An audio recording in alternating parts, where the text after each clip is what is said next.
This was arguably one of the greatest Game 1s of all time, and it was really a battle of the stars throughout, because both sides were exploiting some of the same advantages.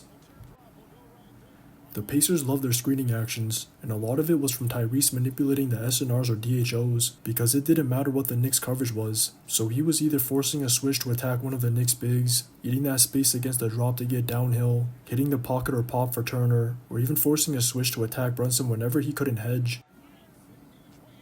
His and Turner's two-man game just set the tone out the gates, and he continued that shot making throughout the entire night, but it was no different for Brunson and Towns, because those two did the same on the other end.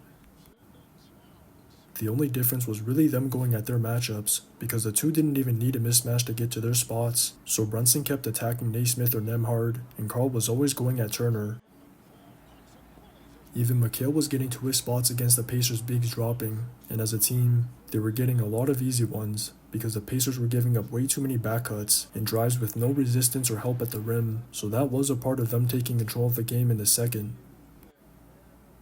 The Pacers were ice cold to start that quarter and was smoking a lot of bunnies or missing open looks, so the Knicks capitalized by pushing pace, but I thought they could have taken advantage of that even more than they did, because instead of constantly getting downhill against the Pacers' defense not being set, they just kept looking for kill shots from deep.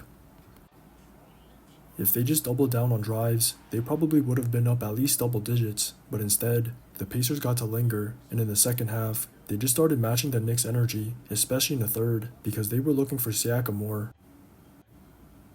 With the game slowing down, they were finding mismatches for him in the post, or having him even go at Karl, and between him getting downhill and Tyrese continuing to manipulate the SNRs, they were just matching what Brunson was doing on the other end. Whenever he got downhill, he was finding drop-offs or getting to his spots, so it didn't matter who was in front of him, but once the fourth started, he picked up his fifth early, and surprisingly, that worked in the Knicks' favor, because that was the game-breaking stretch for him. A lot of it was stemming from their defense, because their physicality turned up, so those stops were generating their offense, and those sequences were momentum plays that ignited a big 14-0 run. They just kept finding Anunoby for quick duck-ins whenever he got a cross match. McBride and Karl got a big block each, and the two got back-to-back fouls from deep during that stretch, so once Brunson subbed back in down the wire, they just needed him to close out the game with all the momentum on their side, but there were a few issues that they couldn't overcome. The most obvious one was Aaron Nesmith, because with the Pacers dead in water, he somehow put on one of the most ridiculous displays of shot making I've ever seen, and I don't think the Knicks were prepared or even knew their coverages against him, so he kept coming off those screens clean whenever they were late to red. His and Tyrese's shot making was just absurd, and if it weren't for Tyrese pulling a Kevin Durant, that would have easily been one of the craziest game winners. But those two were just the Knicks' main issues on that end, and the free throws and turnovers were just as bad on the other, because those adding up were the difference between a win or loss.